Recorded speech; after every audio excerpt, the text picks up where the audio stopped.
The massacre at Seringapatam revealed the uncompromising brutality of imperial warfare. On a single day in 1792, the confrontation between British redcoats, Indian sepoys in East India Company service, and the hardened forces of Tipu Sultan produced the deaths of some 15,000 soldiers. It was not merely a battlefield clash, it was a concentrated eruption of violence where European artillery, Mysorean rockets, and the packed ranks of Allied armies collided under the burning sun of southern India.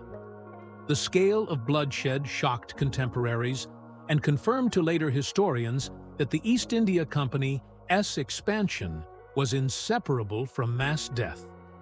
What unfolded outside the walls of Seringapatam was both a military victory and a massacre, remembered not only for its outcome, but for the sheer weight of human life lost in a single day. The story cannot be separated from the man who directed the British forces, Charles, 1st Marquis Cornwallis.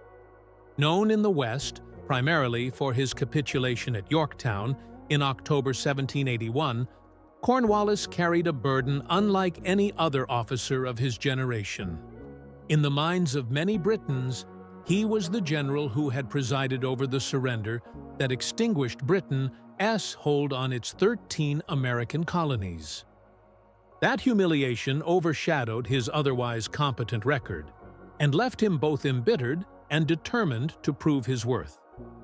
The British government, equally conscious of the reputational damage sustained in America, was reluctant to discard a commander of aristocratic pedigree and long service.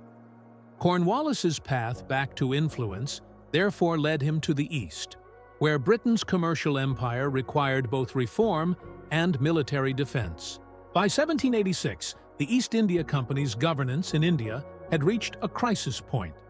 The company had accumulated vast revenues and territories, but suffered from corruption, mismanagement, and the persistent challenge of powerful Indian polities unwilling to accept its domination. Parliament, wary of scandals involving company officials, sought to tighten oversight through the office of Governor-General. Cornwallis, despite his American defeat, was judged a suitable candidate because of his reputation for integrity and his standing within the British aristocracy. Appointed Governor-General of Bengal in 1786, he was tasked not only with administrative reforms, but also with safeguarding company possessions against the most formidable of Indian powers, the Kingdom of Mysore. The Kingdom of Mysore, ruled first by Hyder Ali and then by his son Tipu Sultan, represented the most sustained military threat to British ascendancy in southern India. Unlike other regional states that had fragmented under Maratha dominance or relied on outdated modes of warfare, Mysore under Tipu was organized, well-equipped, and aggressively expansionist. The Sultan modernized his army along European lines, employed French military advisors, and exploited the rugged geography of the Deccan Plateau. His ambition to resist and, where possible, to expel British influence earned him the label of the Tiger of Mysore. For the British, still nursing wounds from the loss of North America, the idea of another defeat at the hands of a non-European power was unthinkable. Cornwallis's tenure in India was quickly defined by this confrontation. The massacre that would scar his campaign was not an isolated eruption, but the culmination of a sequence of wars between Mysore and the company stretching back decades. The First and Second Anglo-Mysore Wars had already demonstrated the ferocity of the struggle, with Hyder Ali inflicting humiliations on British forces in the 1760s and 1770s.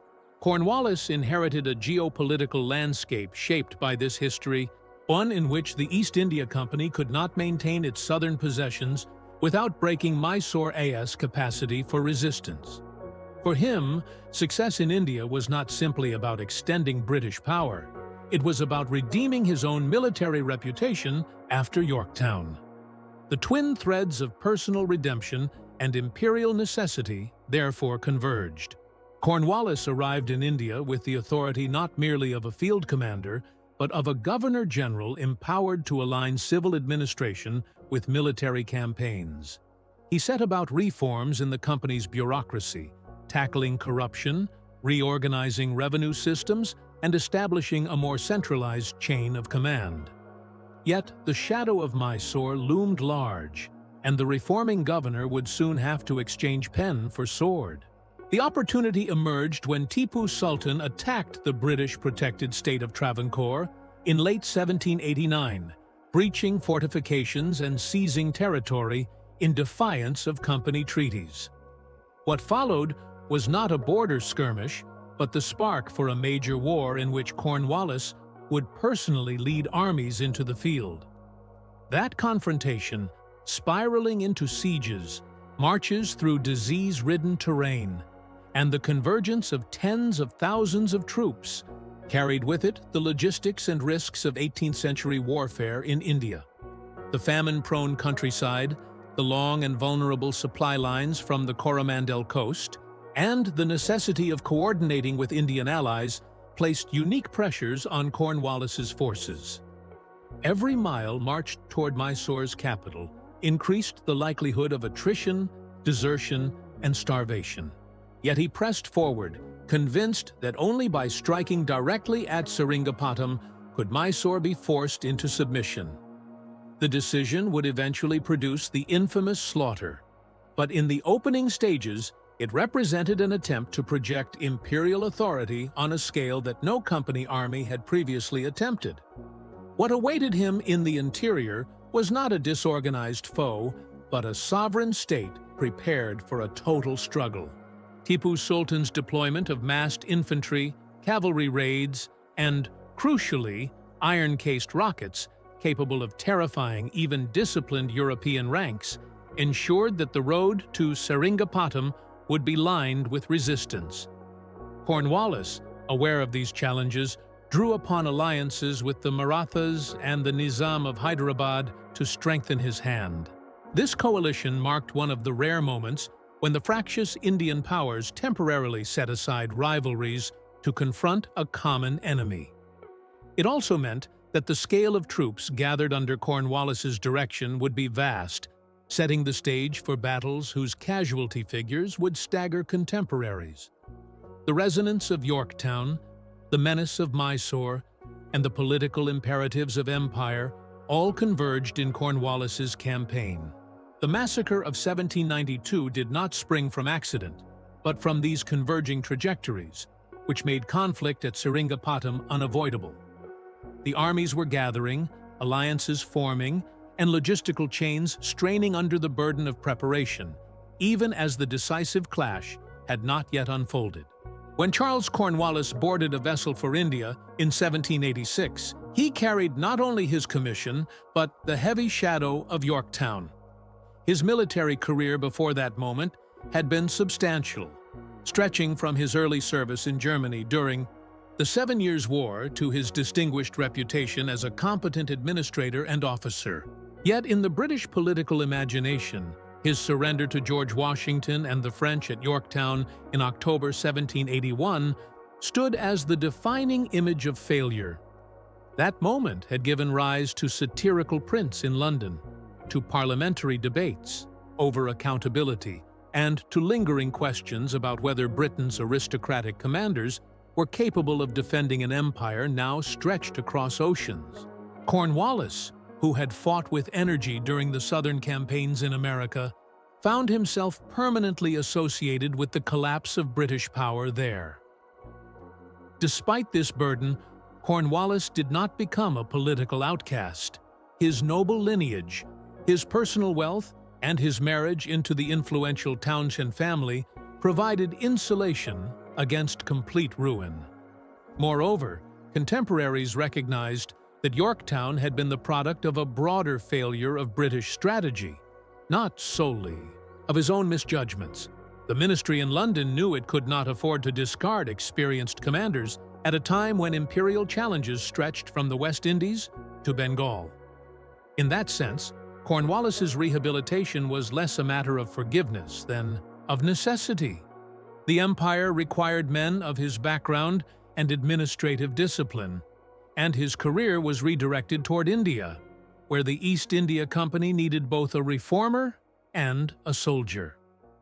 Parliament had already intervened in company affairs after a succession of scandals. Reports of extortion by company officials, private enrichment through revenue collection, and unchecked exploitation of local populations had embarrassed the government in Westminster. The Regulating Act of 1773 and Pitt's India Act of 1784 sought to stabilize this arrangement by creating a stronger governor-generalship that could exert authority over company presidencies and rein in the worst abuses. Cornwallis's appointment in 1786 was designed to give this experiment credibility. His reputation for personal integrity, honed by a life of landed aristocratic propriety, made him a figure who could enforce reform without appearing self-serving. Once in Calcutta, Cornwallis immersed himself in administrative overhaul. He moved against the entrenched practice of company servants taking private trade, established a professional civil service with fixed salaries to reduce corruption, and attempted to codify systems of revenue extraction that would bring predictability to landholders and peasants. His efforts culminated in the permanent settlement of Bengal in 1793, though at this earlier stage he was still in the process of centralizing company authority. He also imposed strict separation between judicial and executive functions, creating the framework for a colonial judiciary meant to reduce the arbitrary authority of individual company officers. These reforms have been judged uneven by later historians, but they reflected Cornwallis's determination to restore order to a system that many in Britain regarded as dangerously unstable. For all this work, Cornwallis was never merely a bureaucratic governor. His military instincts remained sharp, and his correspondence reveals constant concern about the balance of power in the subcontinent. He viewed the company's possessions not as secure territories, but as vulnerable outposts surrounded by formidable Indian states. The Marathas in the west, the Nizam of Hyderabad in the Deccan, and above all the Sultan of Mysore, presented threats that required both diplomacy and force. The long memory of company defeats in earlier decades, when Hyder Ali's cavalry had swept across the Carnatic and humbled British detachments, was alive in his mind. Cornwallis regarded any resurgence of Mysorean aggression as an existential danger to Britain's hold on southern India. The experience of defeat in America shaped how he thought about strategy in India. In America, dispersed supply lines, unreliable loyalist support, and the intervention of France had undermined his capacity to sustain campaigns. In India, he was determined to avoid those vulnerabilities. He wrote repeatedly of the need for secure supply depots, for alliances with regional rulers, and for disciplined coordination between European troops and sepoys. His insistence on logistical preparation would later prove critical, though it could not spare his armies from the endemic difficulties of marching through a tropical landscape. The lessons of Yorktown did not fade. They were transmuted into the careful caution of a commander determined never again to be cornered without adequate supplies or allies. Yet this carefulness was paired with a relentless sense of duty. Cornwallis was no longer a field commander in search of personal glory, but a governor charged with protecting Britain's most lucrative overseas dominion. The revenues of Bengal, the expanding trade in textiles and opium, and the immense network of patronage tied to company power made the stability of India indispensable to Britain's fiscal system. Cornwallis understood that military reverses here would reverberate across London's financial markets and Parliament alike. He was therefore prepared to commit to campaigns of extraordinary scale if they were deemed necessary to secure the company's standing. His letters back to London reveal a mixture of resignation and resolve. He confessed that service in India was a form of exile, yet he embraced the role as a chance to erase the stigma of Yorktown. The very act of accepting the governor-generalship demonstrated his willingness to endure a climate notorious for disease, distance from family, and limited comfort, all in pursuit of imperial service. To his contemporaries, such a posture reinforced the image of Cornwallis as a dutiful nobleman prepared to shoulder burdens for the sake of crown and company. By the late 1780s, his attention began to shift more directly toward the southern frontier. Reports of Mysorean raids, the strengthening of Tipu Sultan's army, and the volatile loyalties of Indian allies pressed upon his council in Calcutta. Cornwallis assessed these developments not as isolated disturbances, but as the opening stages of a broader confrontation that would demand his direct command. As governor and general, he alone possessed the dual authority to fuse administrative resources with military planning, giving him unusual latitude to prepare for conflict. The specter of another protracted war loomed, and Cornwallis's own reputation was bound ever more tightly to the prospect of confronting Mysore on the field. The gathering tension of these years cannot be understood as mere maneuvering for territory. For Cornwallis, it was a confrontation that would determine whether his career remained permanently overshadowed by defeat in America, or whether he could restore his place among Britain's most respected imperial leaders. The weight of that expectation pressed heavily, even before the guns were rolled into position or the armies began to march. The next phase of his tenure would test whether the lessons drawn from Yorktown could be converted into victory on Indian soil, under conditions no less formidable and with consequences equally far-reaching. The state that Cornwallis regarded as Britain's most formidable adversary in India was Mysore, a kingdom that had risen to power in the 18th century under the leadership of Hyder Ali. Emerging from the ranks of the Mysorean army, Hyder Ali built his authority not on hereditary privilege, but on military skill and political calculation. By exploiting the fragmentation of southern India and the weakness of neighboring polities, he transformed Mysore into a centralized and disciplined power capable of confronting both Indian rivals and European companies. His ability to recruit cavalry in large numbers, maintain standing infantry drilled along European lines, and employ artillery on a scale unusual for Indian rulers made him a figure who could not be ignored. When Hyder Ali died in December 1782 during the Second Anglo-Mysore War, his son Tipu Sultan inherited not only the throne, but also an ongoing conflict against the East India Company and its allies. Tipu Sultan's position was unique. Unlike rulers who sought to preserve dynastic states through accommodation with British power, Tipu pursued a policy of active resistance and expansion. His ascension occurred at a moment when Mysore had already demonstrated that it could withstand company offensives, and he sought to consolidate these gains by continuing his father's policy of modernization. He employed French advisors to train his troops, adopted European-style uniforms and drilling methods, and expanded the manufacture of firearms and artillery within Mysore itself. This reliance on European expertise was not simple imitation. It was adaptation, blending foreign techniques with Mysore's established military culture.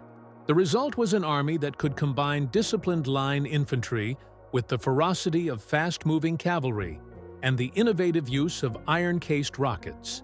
These rockets, which would later inspire European military development after being studied by the British, gave Tipu's forces a distinctive edge.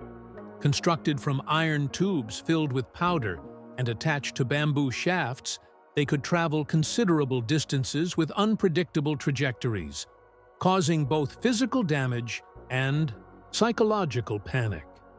Deployed in massed volleys, they became a signature of Mysorean warfare, terrifying sepoys and Europeans alike.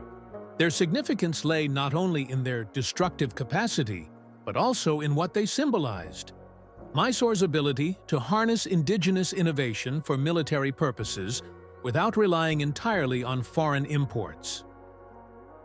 Politically, Tipu Sultan cultivated an image of independence that alarmed the East India Company. He corresponded with the French, sought recognition from the Ottoman Sultan, and attempted to build alliances that would offset Britain's maritime dominance. His diplomatic ventures into the wider Indian Ocean world reflected an ambition that extended beyond the boundaries of the Deccan Plateau. At home, he styled himself as a sovereign with both Islamic legitimacy and practical authority, reorganizing land revenues, minting coins with his own inscriptions, and maintaining a court culture that emphasized discipline and piety. To his supporters, he represented the embodiment of resistance to European encroachment.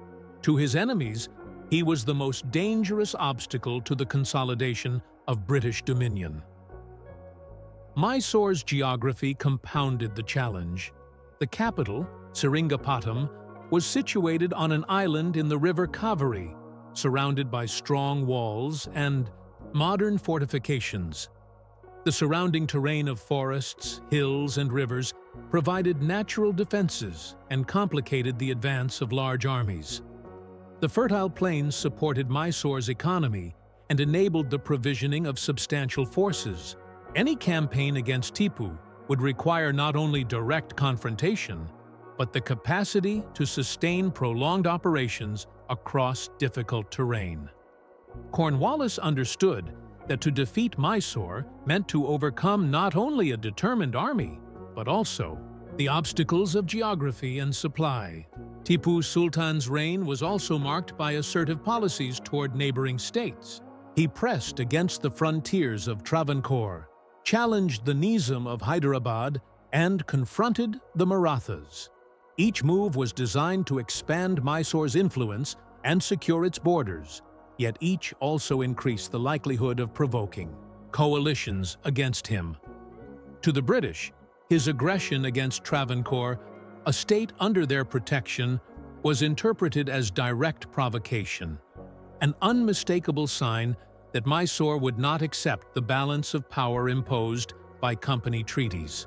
Cornwallis and his council regarded this as evidence that only decisive military action could contain the threat. The image of Tipu in British reports alternated between grudging respect and outright hostility.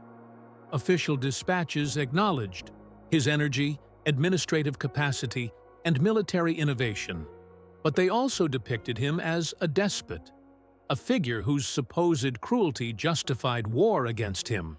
Accounts of forced conversions, harsh punishments, and authoritarian governance circulated widely in London, reinforcing the perception that Mysore was not only a military rival, but a moral danger to British interests. Such portrayals, while shaped by imperial rhetoric, reflected the genuine anxiety that Tipu's continued strength could unravel the fragile network of British alliances in southern India. The Sultan's reliance on French connections further heightened British alarm. Even after the fall of the Ancien regime in France, Mysore remained a destination for French adventurers and officers seeking service abroad. The memory of French fleets in the Indian Ocean during the American War of Independence lingered, and the possibility of renewed Franco-Mysorean cooperation seemed a direct threat to company trade routes. Cornwallis, ever mindful of Britain's global struggle with France, recognized that allowing Mysore to sustain these links could create a dangerous convergence of European and Indian enemies. Tipu's rule, therefore, stood as both a local and a global challenge. His military strength, diplomatic reach, and personal determination made Mysore a power that could not be ignored. For Cornwallis, the confrontation was not a matter of choice, but of necessity, for the existence of such a formidable adversary, within striking distance of company possessions in Madras, was incompatible with the security of British India. As Mysore's forces continued to expand and its sultan pressed aggressively against neighboring states, the fragile balance in southern India tilted ever closer toward war. Cornwallis watched from Calcutta as reports of incursions, alliances, and military preparations accumulated on his desk. He recognized that the question was no longer whether conflict would occur, But under what circumstances and with what alliances Britain would confront the Mysorean state? The stage was shifting rapidly, and with every passing year, the likelihood of a violent reckoning grew sharper. By the late 1780s, the fragile equilibrium in southern India had reached breaking point. The Marathas, Hyderabad, and the East India Company each watched Mysore's maneuvers with growing alarm, but none could easily act without the risk of provoking the others. It was Tipu Sultan's incursion into Travancore in December 1789 that shattered this deadlock. Travancore, though a relatively minor state, was strategically significant. It lay at the southern tip of the subcontinent, possessed fortifications, constructed with European assistance, and maintained an alliance with the company. Its protection was guaranteed under treaty, making any Mysorean assault an implicit challenge to British authority. Tipu's attack was no minor raid. His forces moved against the lines of fortifications known as the Nedum Kota, designed to block Mysore's expansion into Travancore's territory.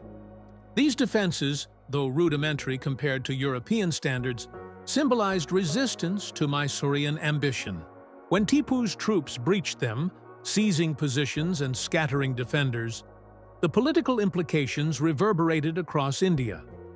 To Travancore, it was an existential threat. To the company, it was an open declaration that Mysore would not abide by diplomatic constraints. Cornwallis read the reports with a mixture of apprehension and opportunity. The violation of Travancore's frontiers provided the legal and moral pretext for intervention that company officials had long debated. For years, there had been reluctance to risk another costly war against Mysore, but Tipu's action allowed Cornwallis to frame hostilities as defensive rather than expansionist. It also offered a means to consolidate alliances with regional powers equally wary of Mysore's aggression. The Marathas, whose dominions stretched across central India, had long contested Mysore's expansion into territories bordering their sphere of influence. They had clashed with both Hyder Ali and Tipu Sultan in earlier decades and retained bitter memories of Mysorean raids. The Nizam of Hyderabad, meanwhile, had his own grievances. As a powerful ruler in the Deccan, the Nizam feared Mysore's encroachment and sought British support to counterbalance Tipu's growing strength. Cornwallis moved quickly to capitalize on these tensions, negotiating alliances that would place Mysore under unprecedented pressure. Diplomacy required careful handling. The Marathas were not natural allies of the British, having fought their own wars against the company in the past, and their confederacy was notorious for internal divisions. Cornwallis had to persuade them that cooperation against Mysore outweighed the risks of strengthening British influence. Similarly, the Nizam of Hyderabad had his own calculations, wary of entangling himself too deeply with either Mysore or the company.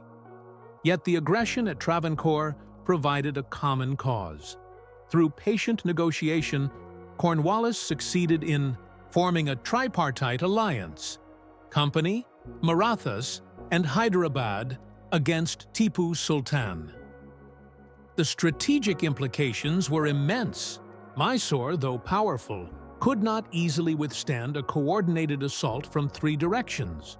Cornwallis understood that success would depend not only on battlefield engagements, but also on the ability of these allies to sustain their commitments. The politics of coalition warfare in India were complex, involving rivalries, suspicions, and competing priorities. To maintain unity, Cornwallis would have to balance the expectations of his partners while asserting company leadership. As diplomatic agreements solidified, military preparations accelerated.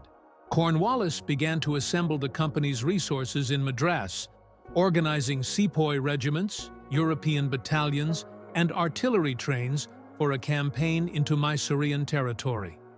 The numbers were formidable. Thousands of Indian infantry drilled. In European style, British regulars hardened by service across the empire, and cavalry contingents intended to counter Tipu's mobile forces. Yet beneath these figures lay logistical challenges of daunting scale. The movement of armies in India was constrained by climate, geography, and supply lines that could stretch hundreds of miles. The experience of previous campaigns had demonstrated that disease and starvation claimed more lives than combat. Cornwallis, mindful of his earlier reflections on the lessons of America, insisted on meticulous planning. Grain depots were established, transport animals requisitioned, and arrangements made to secure steady flows of provisions. Tipu Sultan, for his part, was not idle. He fortified Seringapatam, expanded his army, and launched appeals to potential allies. His correspondence with the French remained active, and he sought recognition from the Ottoman Empire, portraying himself as a champion of resistance against European domination. His administration intensified military production from rockets to muskets, and his troops drilled incessantly. The Sultan projected an image of unwavering defiance, declaring publicly that Mysore would not bow to company dictates. His propaganda, circulated within his dominions, portrayed the British as exploiters who sought to enslave India's rulers. The collision course became ever more evident as 1790 approached. Cornwallis, though cautious, recognized that the initiative could not be left entirely to Mysore. He authorized company forces under subordinate commanders to take the field in conjunction with allied contingents. Early skirmishes along the frontiers demonstrated the ferocity of Mysorean resistance and the difficulties of coordination among allies. Maratha and Hyderabad, forces advanced with varying degrees of effectiveness, their commanders driven as much by personal ambitions as by coalition strategy. Each step toward open war amplified the risks. The financial strain on the company was immense, requiring loans and increased taxation to fund the expedition. Public opinion in London was divided, with some viewing the conflict as a necessary assertion of authority and others as an expensive gamble. Cornwallis knew that failure would not be forgiven. His personal reputation, already scarred, could ill afford another defeat. Success, however, promised not only security for the company's territories, but also the restoration of his standing in Britain. By the early months of 1790, armies were in motion, alliances tested, and the delicate balance of power collapsing into open conflict. The breach at Travancore had set into motion forces that neither Cornwallis nor Tipu could easily control, and the scale of what was to come was already surpassing the calculations of many of its architects. The long march toward Mysore's heartland had begun, and with it, the question of which empire, British or Mysorean, would dictate the future of southern India hung more precariously than ever. By the spring of 1790, the question of whether Cornwallis would personally command operations had been answered. Though Governor-General and therefore burdened with administrative responsibilities, he made the decision to assume direct leadership in the field. Few men of his rank chose to expose themselves to the hazards of tropical campaigning, but Cornwallis's presence promised both unity of command and the authority to impose discipline on a diverse coalition. It also reflected the weight of expectation resting upon him. A distant war, led by subordinate generals, risked the same mismanagement that had plagued earlier campaigns. By taking command himself, Cornwallis signaled that the coming struggle with Tipu Sultan was to be fought with the full resources and prestige of the British Empire. The composition of his forces revealed the breadth of company power in India. The corps consisted of European regiments, King's troops dispatched from Britain, and Irish recruits stationed across the empire. These were supplemented by East India Company battalions of sepoys, numbering nearly 20,000, trained in European drill but drawn largely from Indian peasantry. The sepoys had become the backbone of company armies, combining local manpower with imported military practices. Supporting them were artillery units, whose heavy guns were transported on cumbersome wagons or mounted on elephants. Cavalry, though less reliable than Mysore's horsemen, were mustered in significant numbers to counter Tipu's fast-moving raiders. In total, Cornwallis could field upwards of 28,000 men, when Allied contingents were included. The logistical challenge of moving such an army was immense. Campaigning in southern India required careful calculation of food, forage, and ammunition. Grain had to be procured in advance and stored in magazines along the route. Thousands of bullocks were requisitioned to haul supplies, their survival often as critical as that of the soldiers they sustained. Delays in transport could immobilize entire divisions, and the tropical climate threatened both men and animals with disease. Cornwallis, determined to avoid the fate of earlier commanders who had seen armies collapse from hunger before ever reaching Mysore's fortresses, placed extraordinary emphasis on logistics. He personally inspected depots, ordered stricter rationing systems, and ensured that commissariat officers were held accountable for shortages. The march into Mysorean territory tested this system immediately. Roads were few, often little more than tracks cut through dense forests or over rocky plateaus.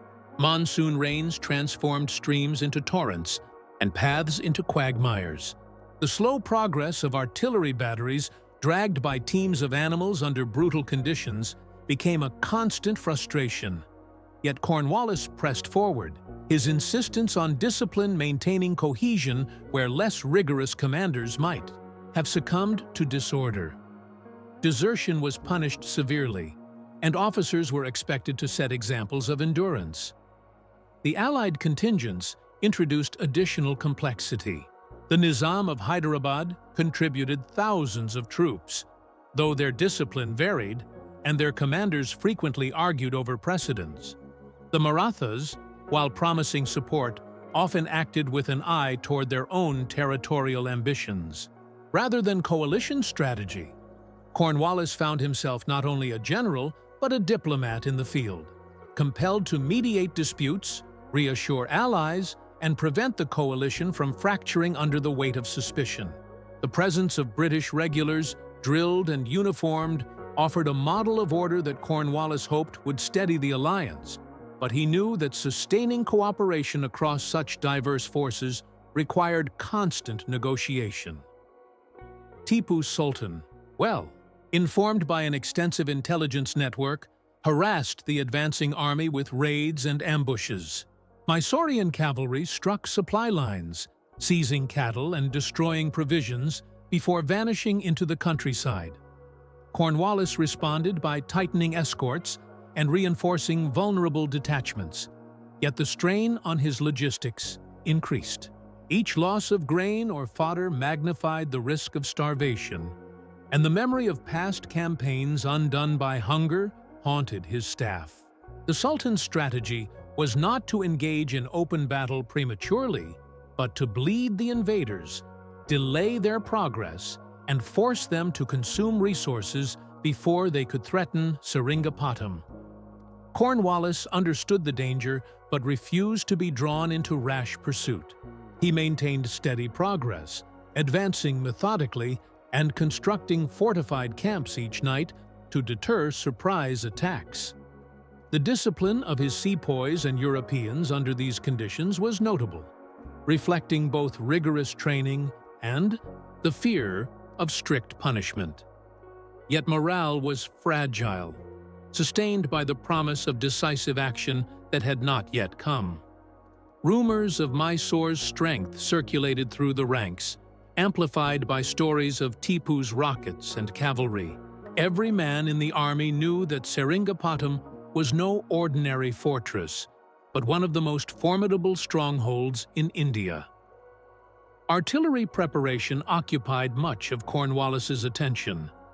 Heavy guns had to be positioned for siege operations, requiring careful calculation of transport routes, stockpiles of powder, and engineering resources for constructing batteries. The engineers accompanying the expedition worked tirelessly to map terrain, identify approaches to Mysore's defenses, and anticipate the Sultan's countermeasures. Cornwallis demanded precision, aware that a single miscalculation in artillery deployment could cost thousands of lives. His reputation rested not only on battlefield courage, but on demonstrating the methodical competence that had been questioned after Yorktown. The heat of the southern plains added to the hardships. Soldiers marched under oppressive sun, their uniforms soaked with sweat, and their bodies weakened by dysentery and fevers. Hospitals, little more than tents with exhausted surgeons, overflowed with the sick. Mortality from disease often rivaled casualties from skirmishes, eroding the strength of the army before the main confrontation had even begun. Cornwallis inspected the sick daily, pressing for improved sanitation and order, but he knew that no measures could entirely offset the climate's toll. Every mile gained toward Mysore's heartland came at the price of human endurance. By mid-1791, Cornwallis's army had penetrated deep into hostile territory, sustained by its elaborate supply system, but increasingly stretched. The Mysoreans showed no sign of collapse. Rather, their resistance stiffened as the invaders drew nearer to the capital. The coalition remained intact but fragile, with allies restless and company officers wary of betrayal. The prospect of confronting Mysore's main army loomed larger. With each march, and the scale of the forces gathering at Seringapatam suggested that the decisive encounter would test every calculation Cornwallis had made. The tension that settled over the camp was palpable. Soldiers sensed that the long, grinding marches and constant skirmishes were only a prelude, that the true measure of their endurance lay ahead. Officers sharpened their plans, engineers refined their surveys, and commissaries counted dwindling stores. Cornwallis, riding among his men, presented a calm exterior, but his private correspondence betrayed awareness of the precarious balance between preparation and disaster.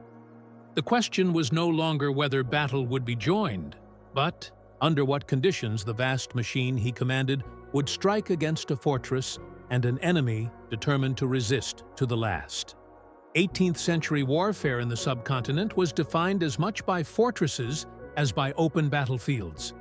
Across the Deccan and Carnatic, towns were ringed with walls, citadels rose on rocky outcrops, and gateways bristled with cannon. A campaign that ignored these strongholds risked leaving secure bases in the rear of advancing armies. For this reason, operations against Mysore inevitably turned into contests of siegecraft, in which engineering, artillery, and supply determined outcomes as decisively as courage in battle. Cornwallis entered the theater well aware that the art of the siege, long practiced in Europe, required adaptation to Indian conditions of terrain, climate, and resistance. Fortifications in Mysore had been improved systematically under Hyder Ali and Tipu Sultan. Seringapatam, the capital, embodied this development. Bastions shaped according to European designs, broad ditches fed by the Kaveri River, and outworks that forced attackers into narrow killing zones. But beyond the capital, dozens of secondary forts dotted the landscape, each garrisoned by loyal soldiers. These posts served as both shields and rallying points.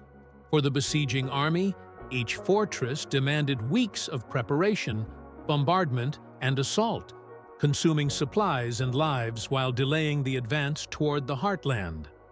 Cornwallis relied heavily on engineers trained in European methods. They laid out parallels and trenches, advanced zigzag saps under covering fire, and positioned batteries to breach walls. The labor was immense. Sepoys and camp followers worked with spades and baskets under enemy fire, constructing earthworks while Mysorean gunners attempted to disrupt progress with cannon and rockets. Nighttime operations were common, carried out by the light of torches or under moonlit skies. Casualties mounted not only from shot, but from the exhaustion and disease that inevitably spread through overcrowded camps. Artillery dictated the pace of sieges. Heavy guns had to be hauled into position over rough ground, sometimes requiring elephants to drag them into place. Powder and shot arrived in endless convoys of carts, guarded against Mysorean raiding parties. Once emplaced, the guns spoke relentlessly, pounding masonry until cracks appeared. Breaching batteries might fire for days without visible effect, while defenders patched walls with timber and earth, presenting the attackers with ever-renewed obstacles. Each discharge filled the air with smoke and dust, choking soldiers and obscuring vision. The thunder of cannon became the constant background of operations, broken only by the cries of the wounded. Inside the fortresses, conditions were equally grim. Civilian populations often crowded behind the walls, pressed into service carrying ammunition or repairing breaches. Food shortages developed quickly as blockades cut off supplies. Accounts from captured towns describe families reduced to eating grass or boiled leather, children wasted by hunger, and disease spreading rapidly in the confined quarters. The defenders' determination was nonetheless formidable, fueled by loyalty to Tipu Sultan and fear of the consequences of surrender. Commanders enforced discipline with severity, executing deserters and exhorting soldiers to hold out until relief might arrive. Disease remained a constant adversary for both sides. Dysentery, malaria, and fevers swept through encampments, thinning ranks more effectively than enemy fire. Medical facilities were rudimentary, with overworked surgeons amputating shattered limbs and administering crude remedies. The stench of decay permeated trenches and hospitals alike, lowering morale and straining the endurance of men who knew that succumbing to sickness often meant abandonment, far from home. Cornwallis pressed his officers to enforce sanitation measures. Burying, waste, boiling water, isolating the sick.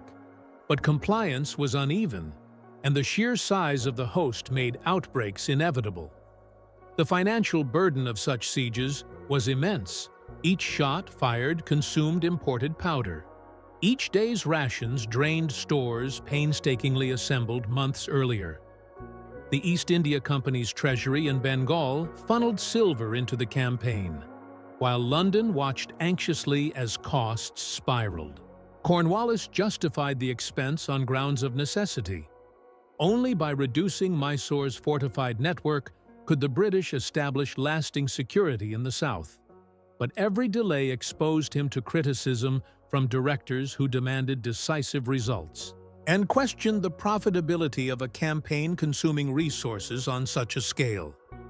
Tipu Sultan understood the strategic weight of fortresses. He frequently dispatched cavalry to harass besiegers, disrupting their lines of communication and forcing Cornwallis to divert troops to protect convoys. Mysorean garrisons often mounted fierce sallies, charging out at night to burn siege works, or spike guns. These sorties inflicted casualties and delayed progress, demonstrating that the defenders were far from passive. In several instances, breaches opened by British artillery had to be stormed at the cost of hundreds of lives, only for the attackers to find themselves repelled by desperate counterattacks. The cycle of bombardment, assault, and repulse consumed time and men in equal measure. Yet the psychology of siege warfare also played its part. Soldiers on both sides endured long stretches of monotony, punctuated by sudden eruptions of violence. Waiting in trenches for hours under sporadic fire sapped nerves as surely as a pitched battle. Officers struggled to maintain discipline, rotating units to prevent collapse of morale. Camp followers, numbering in the tens of thousands, bore the brunt of carrying supplies, digging trenches, and tending animals, their suffering largely unrecorded yet essential to the functioning of the army. Cornwallis himself spent long hours inspecting works, conferring with engineers, and calculating how to balance attrition with momentum. He knew that every day consumed by a secondary fortress delayed the approach to Seringapatam, where Tipu Sultan concentrated his main forces. The Governor-General's determination to press forward reflected his awareness that time was not on his side. Monsoon rains loomed, supplies dwindled, and coalition allies grew impatient. The Marathas and the Nizam pressed for rapid gains to justify their commitments, while company directors demanded news of victory. Each reduction of a fortress, whether by storm or capitulation, opened the road further into Mysore, but at a punishing cost. Corpses littered breaches, wounded filled makeshift hospitals, and survivors carried scars of both body and mind. The accumulation of such sacrifices etched itself into the army's collective memory, forging a grim recognition that the struggle ahead would only intensify. Cornwallis's forces could not expect easier progress.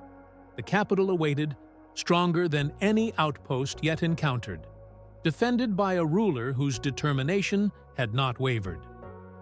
As the columns marched deeper, past smoking ruins of captured forts and through devastated countryside, the sense grew that the decisive test was drawing nearer.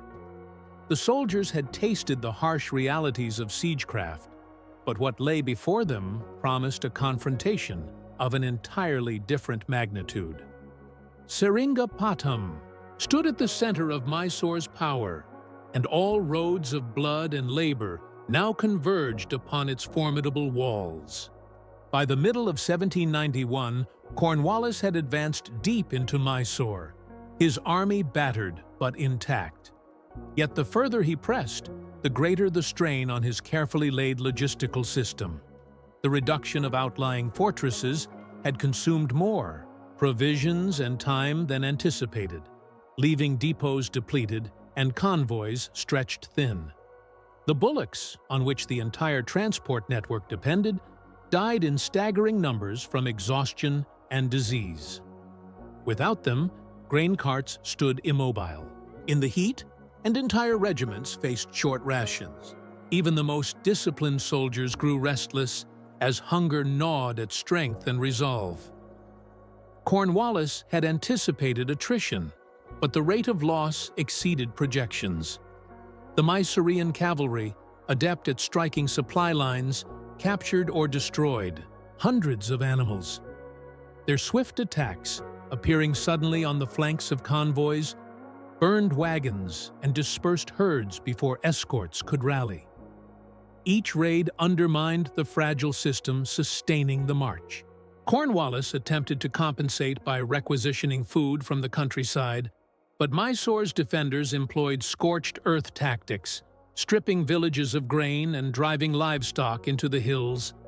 The invaders moved through barren tracts, where little remained to be seized, while resentment among local populations deepened as forced levies multiplied. The monsoon compounded the crisis. Torrential rains turned tracks into rivers of mud, slowed artillery to a crawl, and rendered stored grain useless as damp spoiled supplies.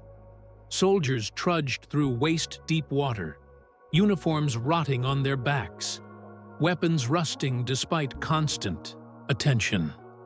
Tents collapsed in storms, leaving thousands exposed. Disease flourished in these conditions, filling hospitals already strained by casualties from sieges. Fever cut through ranks, leaving regiments reduced to a fraction of their strength. Officers reported companies unfit for duty, their men weakened beyond the capacity for sustained marching. Amid these hardships, Cornwallis faced the reality that his army could not sustain an assault on Seringapatam. To press forward without provisions risked disaster, a collapse that would echo the humiliations of earlier company campaigns. His allies offered little relief. The Marathas delayed contributions of grain, preferring to conserve resources for their own operations. The Nizam's troops proved unreliable in guarding convoys, their commanders distracted by rivalries and negotiations for territorial concessions. Coalition warfare, though numerically impressive, provided scant security when each partner pursued its own interests first. Cornwallis called councils of war, where officers debated whether to risk an assault or retreat to preserve the army. The decision weighed heavily. An immediate attack might achieve surprise, but with exhausted soldiers and insufficient ammunition, the chances of success were slim. A retreat, on the other hand, threatened morale, exposed the army to pursuit, and handed Tipu Sultan a propaganda victory.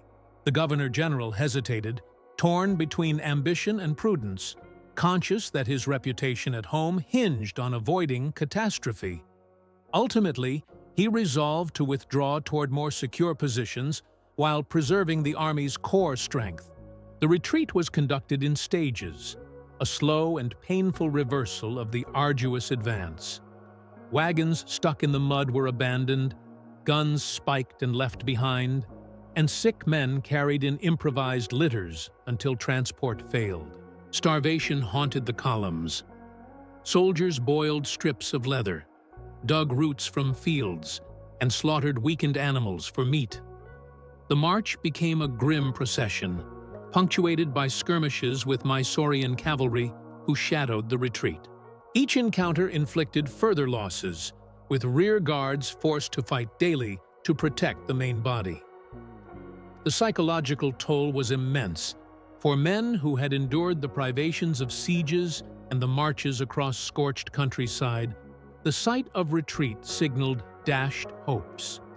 Rumors spread that the army was doomed, that Tipu's horsemen would annihilate stragglers, or that allies would desert entirely.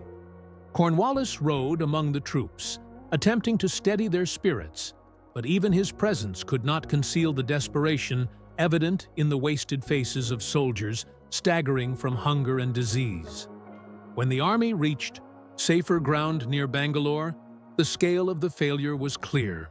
Thousands of men had been lost, not in battle, but to privation. Supplies had been consumed or abandoned, and artillery strength reduced. The campaign's objectives remained unfulfilled. Seringapatam stood untouched, its defenses unbroken, its garrison emboldened. Tipu Sultan's propaganda machine seized upon the retreat, portraying it as proof of British weakness and the futility of coalition efforts. Mysorean proclamations boasted that the Tiger of Mysore had driven the invaders back, reinforcing his image as the scourge of foreign power. Cornwallis, however, refused to concede defeat in his correspondence. He framed the retreat as a temporary necessity, emphasizing the preservation of his forces and the lessons learned in managing logistics under extreme conditions. Privately, he recognized that the campaign had revealed the limits of the company's capacity to project power without robust supply systems.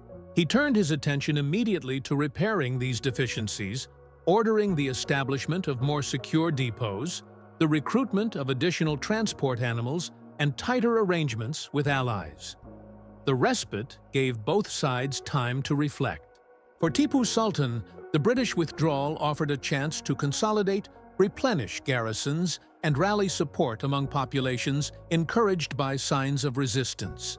For Cornwallis, it underscored the reality that the war would not be decided by a single thrust, but by sustained effort, in which endurance and resources might matter as much as battlefield valor. As the rains subsided and the land began to dry, Cornwallis prepared his army for a renewed effort. Reorganization commenced in earnest. Fresh supplies were stockpiled, recruits integrated into depleted regiments, and artillery pieces replaced.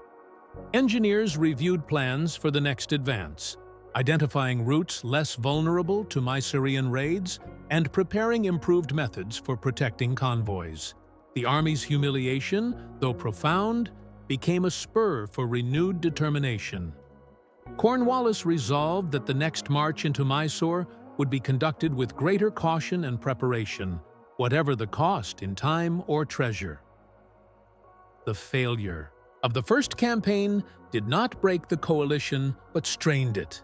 Marathas and Hyderabad leaders pressed for territorial rewards even before victory was secured, while company officials in Calcutta and London demanded explanations for expenses without results. Cornwallis balanced these competing pressures, aware that his ability to maintain unity among allies depended on demonstrating renewed momentum. His personal reputation, already scarred by America, hung precariously on the edge of another setback. The decision to withdraw may have preserved the army, but it also heightened the expectation that his next move must bring decisive results. The fields of southern India, once sodden with monsoon rains, began to harden under the returning sun.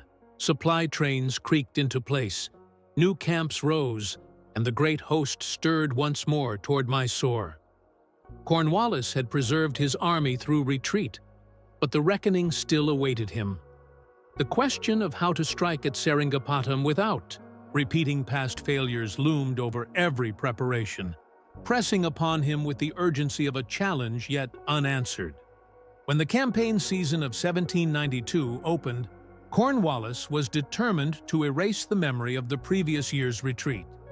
Months of preparation had been devoted to rebuilding his logistical system, securing larger numbers of bullocks, constructing magazines along his intended route, and enforcing stricter oversight of commissariat officers. The army that assembled was stronger than before, reorganized into coherent divisions and reinforced with new recruits. Its composition underscored the vast resources committed. Nearly 8,000 European soldiers, including regiments of the King's Service and company battalions, supported by some 20,000 sepoys. Allied contingents under the Nizam of Hyderabad swelled the numbers further, adding cavalry and irregular troops, while Maratha forces hovered on the periphery, cooperating when convenient, but always alert for opportunities to advance their own territorial ambitions. Cornwallis moved deliberately. His decision to lead the march himself reflected both personal determination and political necessity. He inspected columns with a methodical eye, ensuring discipline among sepoys and Europeans alike. Rations were distributed with greater efficiency than the previous year, and officers were warned against excess requisitions from local populations, lest resentment fuel support for Mysore. Despite these efforts, the challenges of marching such a host remained formidable. Roads were still scarce, and the weight of artillery slowed the advance. Dust choked the columns by day, while cold dew settled at night, leaving men shivering in damp uniforms. Tipu Sultan responded by fortifying the approaches to his capital. Seringapatam was no ordinary city. Situated on an island in the Kaveri River, it possessed natural defenses that rivaled those of any fortress in India. Strong walls ringed the island, reinforced by bastions at regular intervals, while the river itself formed a broad moat. Stone bridges connected the island to the mainland, heavily guarded and rigged for defense. Within the walls, Tipu concentrated his best troops, infantry drilled to European standards, elite cavalry squadrons, and artillery batteries capable of contesting any breach. The city also contained stores of grain, powder, and arms sufficient for a prolonged siege. The Sultan's army was not confined to the capital. His cavalry, numbering thousands, roamed the countryside, striking at British convoys and harassing isolated detachments. Their speed and familiarity with terrain allowed them to vanish before superior numbers could be brought against them. Infantry detachments manned forward positions, contesting every crossing and hill.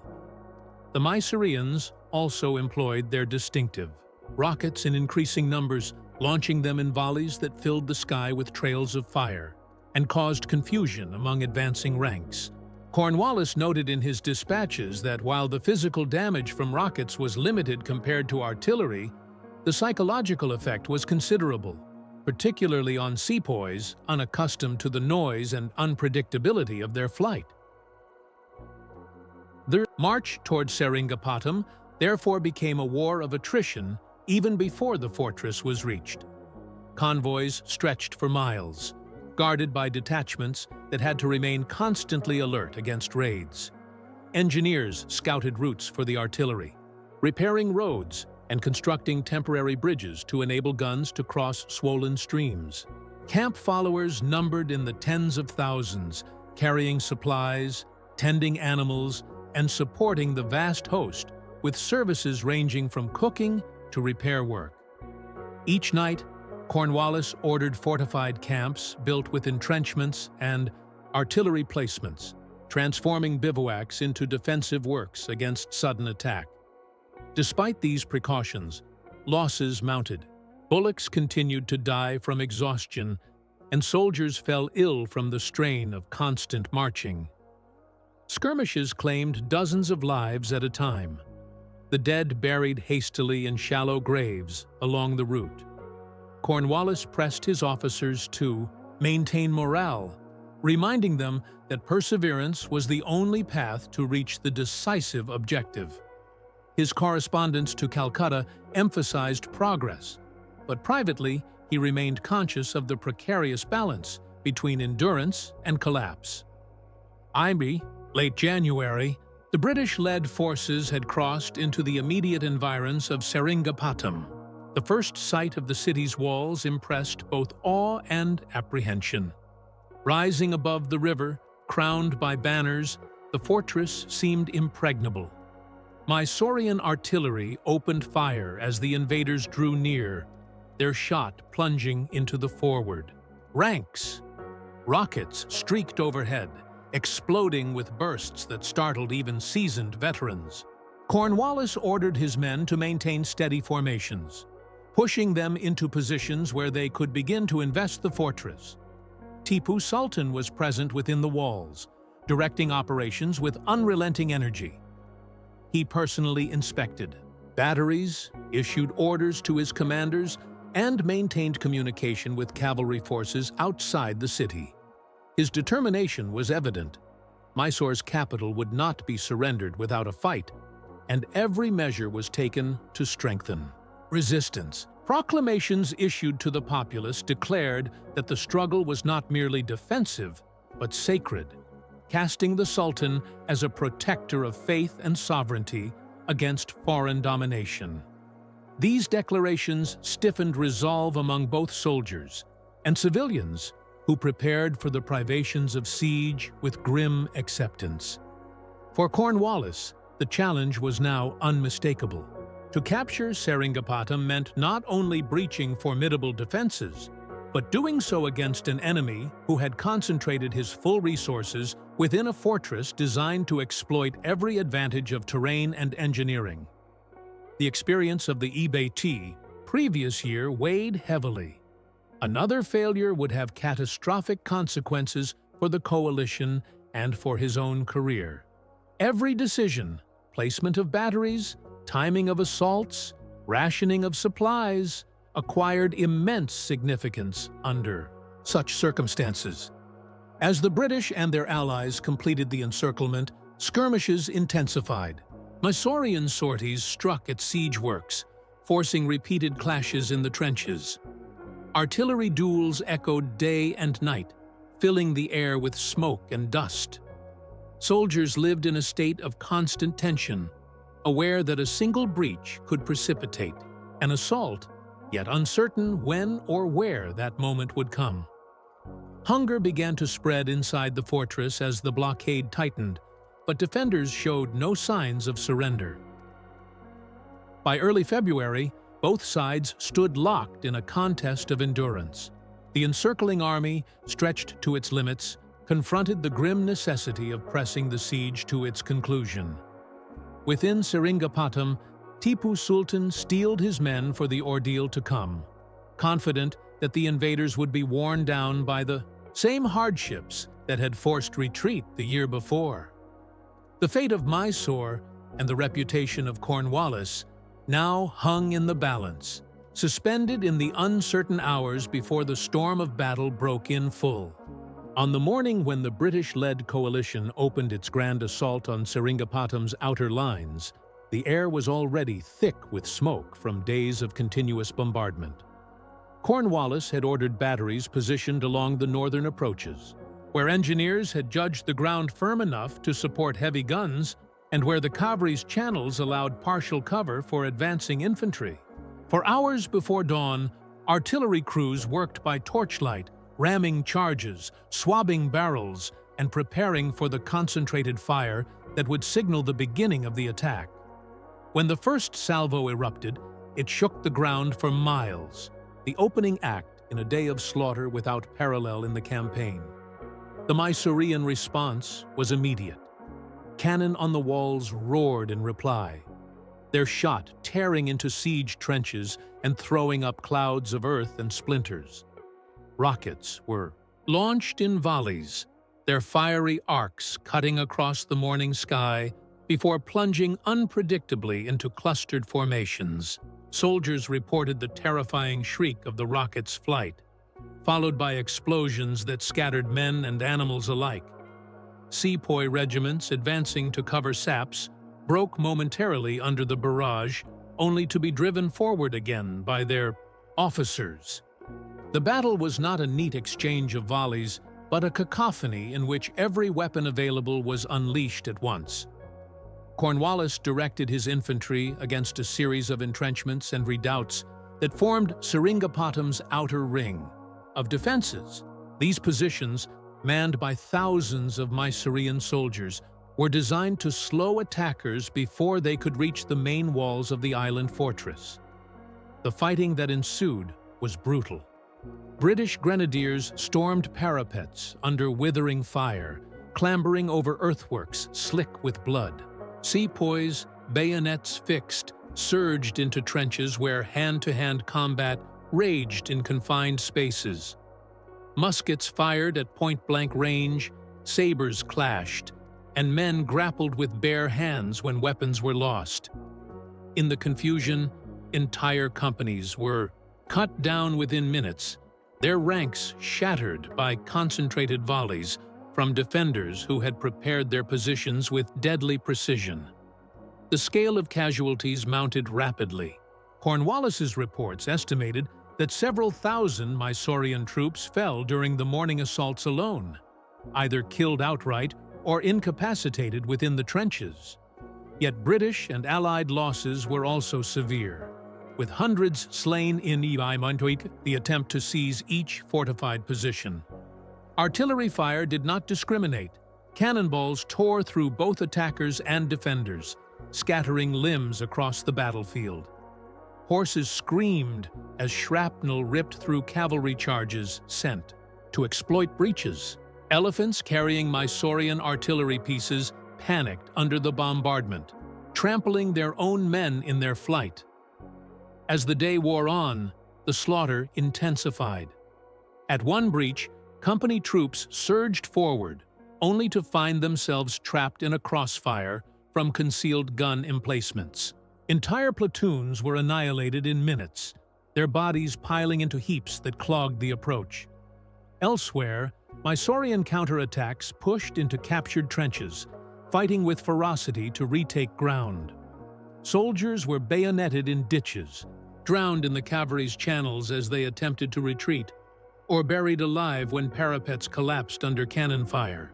Accounts from survivors describe the battlefield as a continuous tableau of carnage. Smoke so thick that men stumbled blindly into enemy fire, screams drowned by the thunder of artillery, and the river itself turning dark as blood mingled with the current. The numerical toll was staggering. Estimates compiled after the battle suggested that as many as 15,000 men perished in that single day, Mysorean defenders bearing the heaviest share, though thousands of British, sepoys, and Allied troops also fell. The scale of death exceeded even the expectations of seasoned officers, many of whom had fought through decades of Indian campaigns. Entire battalions ceased to exist as coherent units, their survivors scattered among other companies. The Mysoreans lost not only soldiers, but officers of rank, their command structure severely disrupted by the ferocity of the fighting. Cornwallis himself rode among the lines, exposed to musket fire as he attempted to steady faltering regiments. His calm presence was remarked upon by both British and sepoy officers, though the cost of pressing the attack was clear even to him. Letters written later acknowledged that never before had he witnessed carnage on such a scale. Yet the decision to push forward was not merely tactical, it was political. Failure to break Mysore's outer lines after so much preparation would have been intolerable, undermining morale across the coalition and emboldening Tipu Sultan within the city. Tipu's reaction was characteristic of his resolve. He, personally, directed counterattacks, moving among his men despite the danger. Eyewitnesses recalled him in armor, rallying units that threatened to collapse, and ordering artillery batteries to concentrate on breaches with unrelenting fire. His determination prevented total rout, though it could not halt the grinding momentum of the Allied army. By evening, large sections of the outer entrenchments lay in British hands, their defenders slain or dispersed. But the victory came at a cost so high that many questioned whether it could truly be called success. For the civilians trapped within Seringapatam, the sounds of the day's battle were unmistakable. The thunder of cannon, the shriek of rockets, and the cries of the wounded echoed through the streets. Families huddled in cellars, uncertain whether their homes would survive the bombardment. Grain stores were guarded fiercely, for hunger already pressed heavily upon the population. The prospect of a full siege now loomed, and the civilians understood that the slaughter outside the walls was only the beginning of their ordeal. As darkness fell, the battlefield remained littered with corpses, fires smoldering in captured redoubts, and stretcher-bearers carrying the wounded back to overcrowded field hospitals. The moans of the dying filled the night, while officers counted their shattered regiments and prepared for renewed fighting at dawn. Cornwallis had gained ground, but the capital itself remained unconquered, and Tipu Sultan's forces still manned the inner defenses with grim determination. The day's carnage left no illusions about the nature of the struggle. The invaders had inflicted terrible losses on Mysore, but had paid in kind, and the fortress still loomed defiant over the cavalry. Both sides emerged bloodied yet unbroken, committed to a fight that promised to exact an even greater toll as the siege tightened.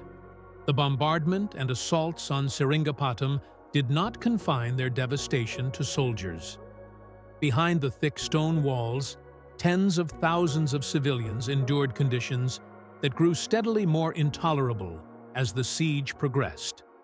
The city, though fortified, was never designed to shelter its entire population under sustained blockade.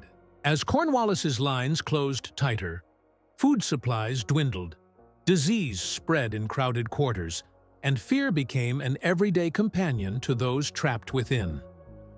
The capital of Mysore was not merely a garrison town, but a thriving urban center. Artisans, merchants, scholars, and families had long lived under the patronage of the court, providing the Sultan with the labor and trade that sustained his rule. When war descended, many fled to the fortress seeking protection, swelling numbers beyond what the city could sustain. Grain stores, though considerable, proved insufficient against the appetite of so many mouths. By the second week of encirclement, prices had skyrocketed. Reports from deserters later told of bread selling at 10 times its usual cost, meat becoming almost unattainable, and children crying through the night from hunger. Disease followed scarcity, overcrowding in narrow streets, and houses, combined with inadequate sanitation, created conditions ripe for epidemics. Dysentery and fevers struck the weakest first. The elderly, the infirm, and infants, but spread rapidly through families huddled together in confined spaces. Wells were contaminated by runoff from the constant shelling, forcing people to drink foul water that worsened illness. Physicians within the city, trained in both indigenous and Islamic traditions, labored with little medicine or supplies. Their treatments provided scant relief against the mounting tide of sickness. Corpses, too numerous for proper burial, were carried to hastily dug pits outside neighborhoods, where the smell of decay permeated the air. The psychological burden was equally severe. The crash of British cannon and the shriek of rockets reverberated, day and night, a reminder that the siege pressed in without respite. Families lived in basements or improvised shelters, emerging only to fetch what little food could be found. Children grew accustomed to the constant thunder, their play silenced into anxious watchfulness. Women bore the additional strain of caring. For households in conditions of extreme deprivation, many of them forced into dangerous labor carrying water or tending wounded relatives. The entire fabric of civilian life frayed under the pressure of war, conducted on a scale that made no distinction between combatant and non-combatant. Tipu Sultan attempted to mitigate suffering where possible. He ordered rationing systems to distribute grain equitably and forbade hoarding on pain of severe punishment. Soldiers were instructed to share portions of their rations with civilians when practicable, though in practice desperation often led to disputes. Tipu's proclamations emphasized perseverance, framing the struggle as a collective duty of the Mysorean people. Yet no decree could halt the gradual exhaustion of resources. Hunger gnawed at loyalty, and whispers of surrender began to circulate in private, even as public expressions of defiance continued. The British, for their part, were not indifferent to the civilian presence, but neither were they restrained by it.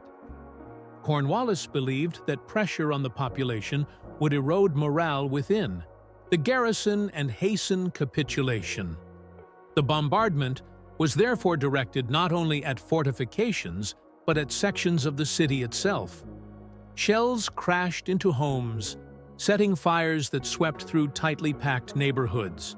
Refugees crowded into temples and mosques, hoping sacred spaces might be spared, though explosions and stray shot often pierced even those walls. From the perspective of the besieging army, such destruction was an unfortunate but unavoidable consequence of reducing a hostile capital. To the inhabitants, it was a catastrophe that blurred the line between war and massacre. Accounts gathered later from survivors convey the atmosphere of dread. Merchants described abandoning shops as roofs collapsed under bombardment. Mothers recalled clutching their children as masonry fell, praying amid choking smoke. Artisans, once employed in workshops supplying the army with weapons or provisions, now found themselves laboring to repair breaches in walls or bury the dead. Entire districts were scarred beyond recognition, their streets filled with rubble and ash. The human cost of the siege became inseparable from the military operations that sustained it. Outside the walls, civilians also bore the brunt of war. Villages surrounding Seringapatam were stripped of food by both Mysorean requisition parties and British foraging columns. Fields lay untended, livestock slaughtered or driven away, and homes burned in the path of marching armies. Refugees fled in all directions, burdening neighboring regions with waves of displaced families.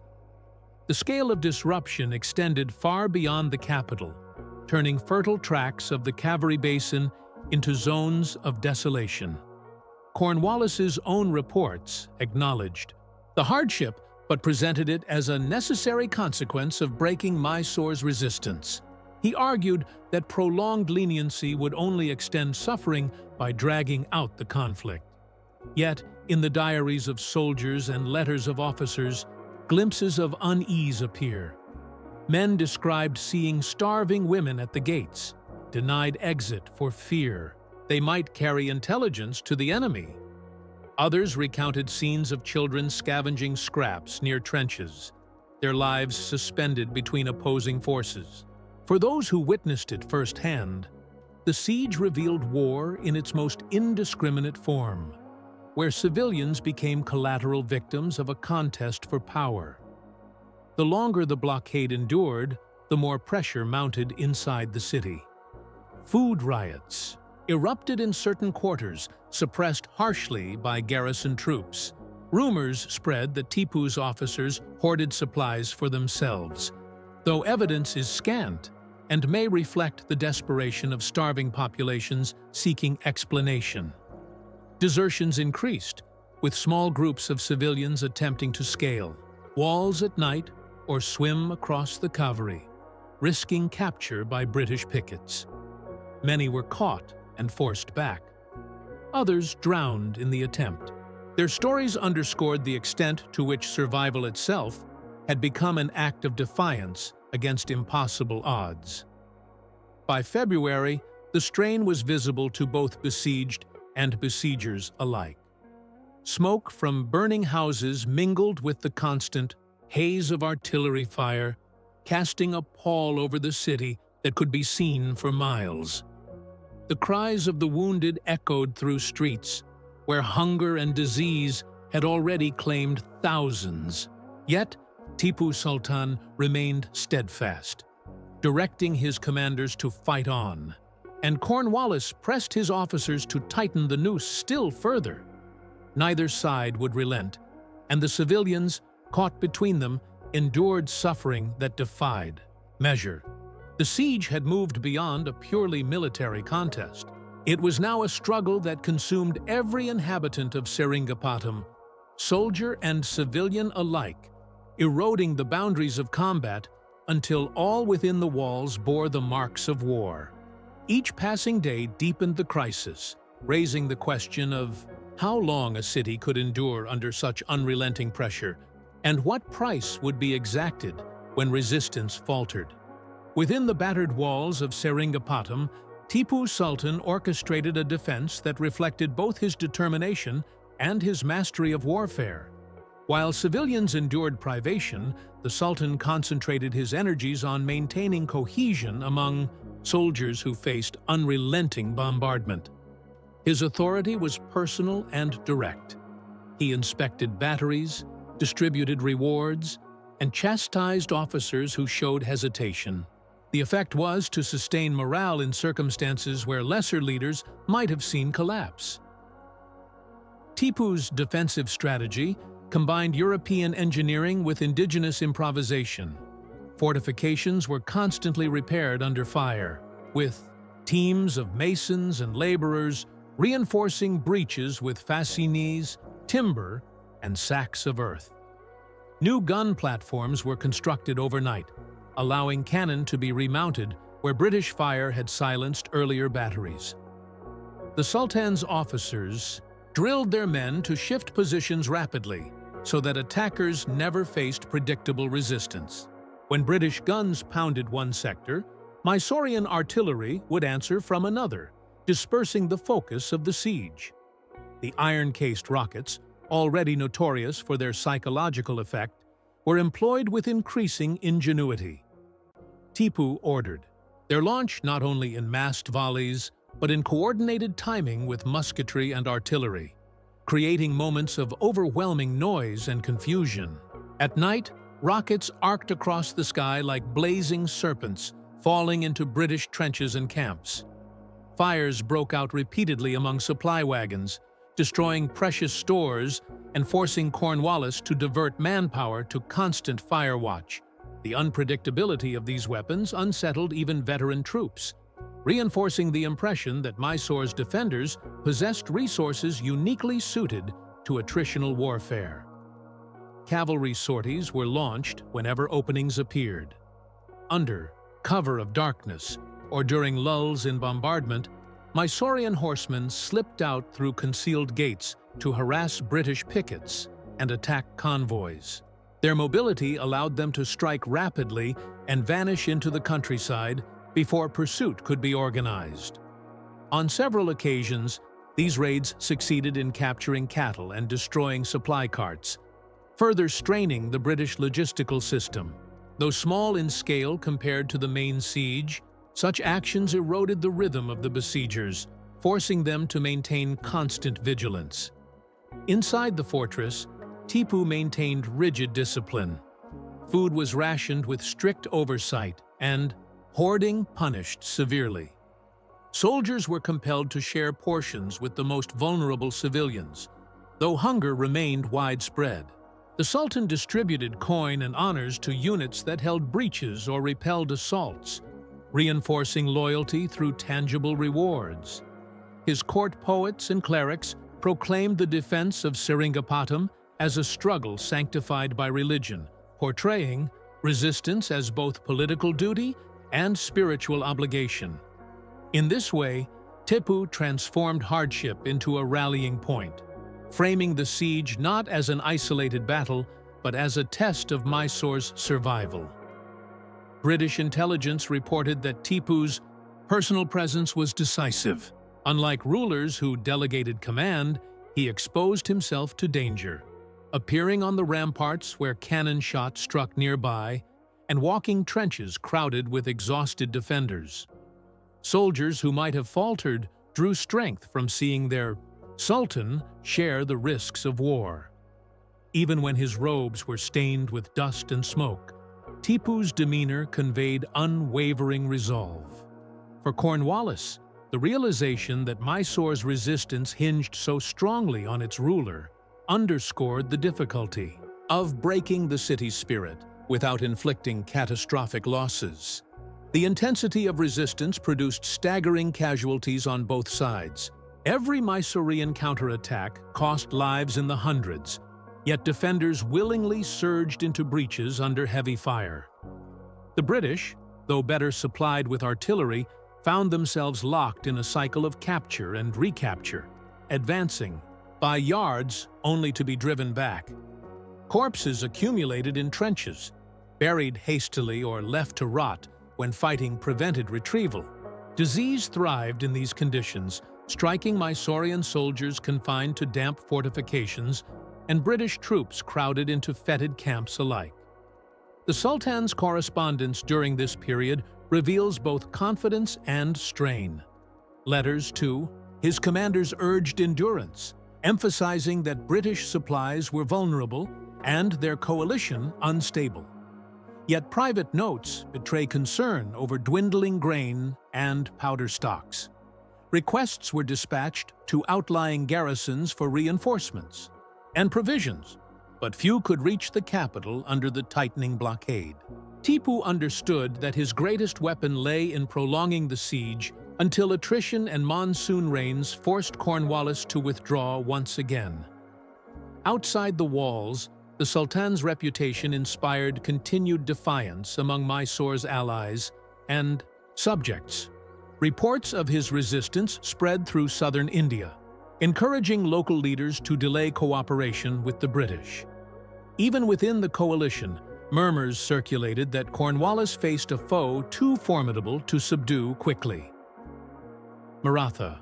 Commanders grumbled over delays, while Hyderabad's officers pressed for more immediate territorial rewards. The longer Tipu held out, the more pressure mounted on the fragile alliance encircling him. Despite shortages and mounting losses, the defenders displayed remarkable ingenuity. Women and children assisted in carrying ammunition, repairing fortifications, and tending the wounded. Blacksmiths within the city worked day and night to forge new rockets, musket parts, and blades. Grain was ground under guard to prevent theft, with bakers producing bread rationed by the handful. Even as hunger weakened bodies, the machinery of war continued to function, sustained by the Sultan's iron will and the collective determination of his people. By March, the contest had become a grim stalemate. British artillery pounded relentlessly, reducing walls to rubble in places, yet every breach was contested with ferocity. Mysorean rockets lit the night sky, striking terror into camps that dared not rest. Civilians starved in alleys, soldiers fell in trenches, and both sides watched the other with unyielding hostility. Cornwallis sought to concentrate pressure for a decisive blow, while Tipu gambled that endurance would tip the scales in his favor. The capital had not yielded, and the defenders showed no sign of collapse. Yet the pressure of blockade and the weight of losses pressed harder with each passing day. In that precarious balance between defiance and exhaustion, the fate of Mysore hung uncertain, suspended between the possibility of renewed resistance and the threat of devastating breakthrough. By the early spring of 1792, the siege of Seringapatam had reached a point where both armies teetered on the edge of collapse. The British-led coalition was strained by disease and exhaustion, its sepoys weakened by weeks of trench duty, and its European soldiers worn down by heat and dysentery. Mysore's defenders, though unyielding, suffered from hunger and dwindling powder stocks. Each side recognized that the contest could not continue indefinitely. And yet, neither Cornwallis nor Tipu Sultan showed inclination to retreat. The impasse could only be resolved by a decisive rupture. Cornwallis resolved to intensify pressure on every front. He ordered new batteries to be constructed closer to the walls, despite the danger posed by Mysorean artillery. Engineers and sepoys labored under constant fire, digging parallels and erecting earthworks within musket range of the ramparts. British and company guns were concentrated for sustained bombardment, unleashing a torrent of shot that gradually reduced bastions to rubble. The noise was unceasing, a rolling thunder that shook the very foundations of the city. Inside Seringapatam, buildings collapsed under the pounding, and fires broke out repeatedly, extinguished only with desperate effort. The culmination came when breaches appeared in the outer defenses. Cornwallis ordered coordinated assaults, sending columns of infantry to storm weakened positions. Grenadiers advanced with bayonets fixed, scaling slopes littered with debris, while rockets and musket fire poured down upon them. Casualties were heavy, but determination carried the attackers forward. After hours of brutal combat, sections of the defenses were seized, and Mysorean troops forced back toward the inner fortifications. The fighting left thousands dead, their bodies strewn across trenches and parapets, but the Allied army now held ground from which it could deliver direct pressure against the heart of the city. Tipu Sultan, still commanding from within, attempted counterattacks to retake the lost positions. His soldiers fought with extraordinary tenacity, surging into breaches under volleys of musketry and cannon fire. Some gains were made temporarily, but British reinforcements restored control. The sheer scale of Allied manpower and artillery, firepower now bore down with cumulative effect. Mysorean lines thinned as casualties mounted, and supplies of powder grew increasingly scarce. Even with rockets and desperate sallies, the defenders could not dislodge Cornwallis's tightening grip. The coalition allies, long impatient, now pressed their advantage. Hyderabad's contingents secured positions around the eastern approaches, while Maratha detachments advanced into the surrounding countryside, cutting off any hope of relief. Cornwallis coordinated these movements carefully, aware that the fragile alliance could fracture if spoils were contested before Mysore capitulated. His authority as Governor-General gave him leverage to manage competing demands, but only tangible. Results could maintain their loyalty. The capture of ground around Seringapatam provided that result, reinforcing Allied confidence that the campaign was nearing its climax. As the siege wore on, starvation within the city reached critical levels. Civilians and soldiers alike were reduced to meager rations, with reports of families boiling grass and bark for sustenance. Horses and cattle were slaughtered for food, leaving the garrison without its once formidable cavalry strength. powder. Magazines, despite rationing, showed signs of depletion. Tipu's officers urged continued defiance, but the Sultan recognized the mathematical certainty of his situation. Without supplies, his army could not sustain another major assault. His correspondence during these days reveals both defiance and pragmatism, an insistence that he would not yield dishonorably, coupled with inquiries into the terms that might preserve his throne. Cornwallis, aware of Mysore's desperation, opened channels for negotiation even as the bombardment continued. His position was strengthened by visible control of the field, yet he understood the risks of prolonging the siege. Disease gnawed at his own troops, and supply lines remained fragile despite improved organization. Another monsoon loomed on the horizon, threatening to repeat the debacle of the previous year if decisive action were not achieved quickly. For the Governor-General, the moment demanded both firmness and calculation. Peace must be secured while his leverage was greatest. The negotiations that followed were conducted under the shadow of continuing gunfire. Envoys passed between camps, carrying proposals and counter-proposals. Cornwallis demanded harsh terms, territorial concessions, indemnities, and guarantees of compliance. Tipu resisted, seeking to retain as much sovereignty as possible. The talks were punctuated by demonstrations of force, as British artillery fired salvos into the city to remind Mysore of its precarious position. Each explosion underscored the urgency of reaching agreement before famine or assault delivered a final blow. At length, Tipu Sultan acknowledged that further resistance would bring annihilation. The losses of his army, the desperation of civilians, and the crumbling of defenses made continuation untenable. He consented to seek peace on terms dictated by Cornwallis and his allies. The decision was made under duress, but it prevented immediate storming of the inner city, sparing Seringapatam from destruction in that moment. For Cornwallis, it represented the culmination of years of planning, setbacks, and renewed determination.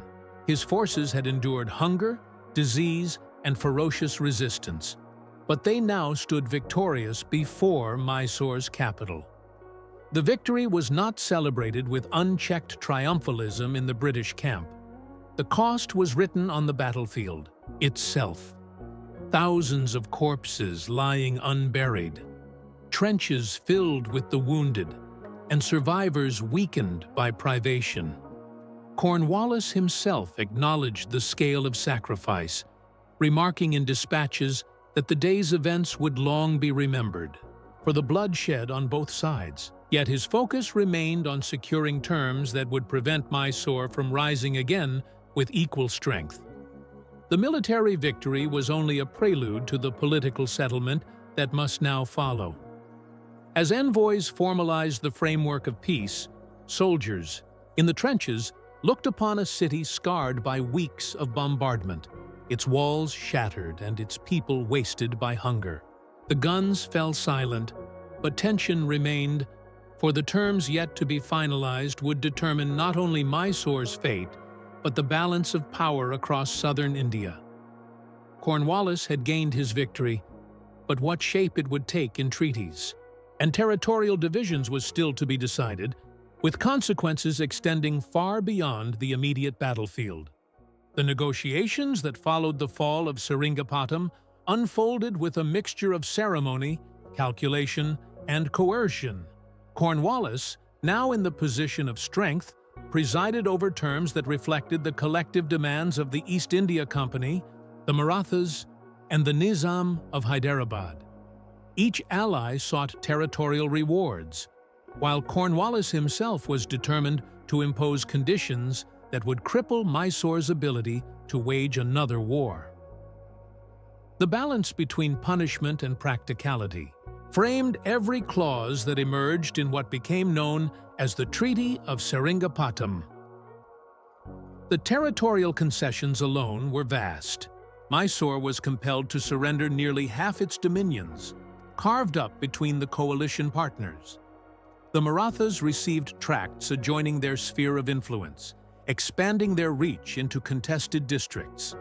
Hyderabad gained districts that secured its frontier against Mysorean pressure, fulfilling the Nizam's demand for compensation. The company itself acquired control of strategic territories along the Malabar coast and in the Carnatic, strengthening its access to ports and trade routes. The redistribution not only curtailed Mysore's reach, but also tightened British influence over the delicate web of alliances in southern India. Cornwallis insisted that the settlement include financial penalties as well. Mysore was ordered to pay a heavy indemnity measured in crores of rupees to offset the staggering cost of the campaign. For the East India Company, perpetually burdened by debt and dependent on revenue from its Indian possessions, the payment was a critical guarantee of profitability. For Tipu Sultan, the sum represented a drain on already diminished resources, forcing him to raise funds through extraordinary levies on his remaining territories. The most dramatic element of the treaty, however, lay not in land or money, but in hostages.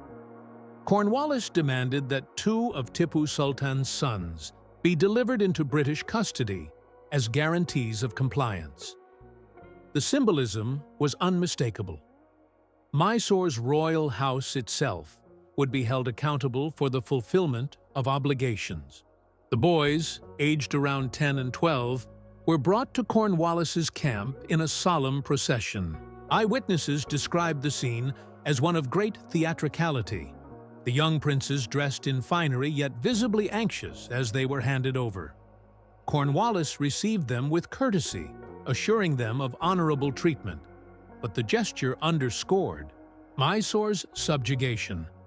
The spectacle was later celebrated in British art and literature, presented as an image of empire's magnanimity, though its underlying purpose was unambiguous coercion.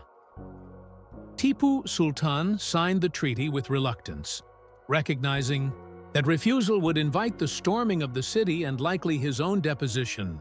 Yet he did so under protest, maintaining a demeanor of defiance even as he conceded to overwhelming pressure. His correspondence reveals bitterness at the betrayal of allies and the harshness of the terms, but he accepted the arrangement as a temporary necessity. To his supporters, he remained the Tiger of Mysore, undefeated in spirit, even if constrained by circumstance. For Cornwallis, the treaty represented both vindication and strategic achievement. It secured Britain's allies with immediate rewards, strengthened the company's hold over key regions, and neutralized Mysore as a dominant threat. The hostages provided tangible proof of victory and guaranteed compliance, while the indemnity promised to offset the heavy expenditures of the campaign. His dispatches to London framed the settlement as a triumph of both arms and diplomacy, one that restored British prestige after earlier humiliations. Yet beneath the formalities, the treaty carried consequences that extended far beyond its clauses. By weakening Mysore, the balance of power in southern India shifted decisively toward the company and its allies. The Marathas and Hyderabad gained short-term advantages, but their reliance on British leadership in war and negotiation deepened. Their entanglement with company authority. For the East India Company, the acquisition of coastal districts opened new commercial possibilities, particularly access to ports through which trade with the Arabian Sea and Indian Ocean could be expanded. The settlement tightened the company's grip on both military and economic levers in the subcontinent. The treatment of the young hostages became a point of fascination. Cornwallis arranged for them to be housed with dignity, provided tutors, and treated with respect in accordance with his aristocratic sense of honor. Visitors to the British camp remarked upon their poise and the curiosity they inspired. Yet, their presence also served as a daily reminder of Mysore's defeat, a silent warning that resistance could bring personal consequences even for rulers' families. For Tipu Sultan, the absence of his sons was a source of anguish and resentment, feeding his determination to rebuild strength for future resistance. The treaty's immediate implementation proved arduous. Collecting indemnities required new taxes, provoking discontent in Mysorean districts already ravaged by war. Territorial transfers disrupted administration, forcing populations to adjust to new overlords with different demands and allegiances. British officers overseeing ceded lands reported both opportunities and unrest, as subjects weighed the advantages of company rule against its burdens. In the wider political sphere, rivalries among the coalition partners resurfaced once the common enemy was subdued, revealing fissures that Cornwallis had managed only temporarily to suppress. The wider significance of the treaty was recognized quickly in London. News of Cornwallis's success was greeted with relief by Parliament and the East India Company's directors, who hailed it as evidence that Britain had restored its fortunes in Asia despite setbacks elsewhere. Prints, pamphlets, and reports celebrated the surrender of Tipu's sons, casting Cornwallis as a statesman who combined military prowess with humane magnanimity. Yet critics noted the staggering casualties and questioned whether the financial indemnity would truly compensate for the cost of so many lives. Within India, the treaty marked a watershed. Mysore remained intact as a state, but its reduced territory and depleted resources limited its capacity for future expansion. The people of the ceded districts faced new systems of taxation and administration, altering the fabric of daily life. For many, the war's legacy was one of ruined fields, broken families, and shifting allegiances, as imperial ambitions reshaped their world. The peace was formalized, but the memory of the massacre that had forced it lingered in both British and Mysorean accounts. Even as celebrations were staged in Calcutta and London, the uneasy reality persisted that Tipu Sultan, though weakened, still sat on his throne, embittered and unbowed. His sons in British custody served as symbols of submission, but his determination to restore Mysore's strength remained undiminished. The treaty may have secured a pause in the struggle, yet it left questions unresolved about how long such an arrangement could hold under the weight of resentment and ambition. The Treaty of Seringapatam transformed Cornwallis's standing in a way few other events in his long career could have accomplished. For over a decade, his name had been inseparable from Yorktown, the site of Britain's most humiliating defeat in the American War of Independence. Caricatures, pamphlets, and parliamentary debates had etched that association into the public imagination.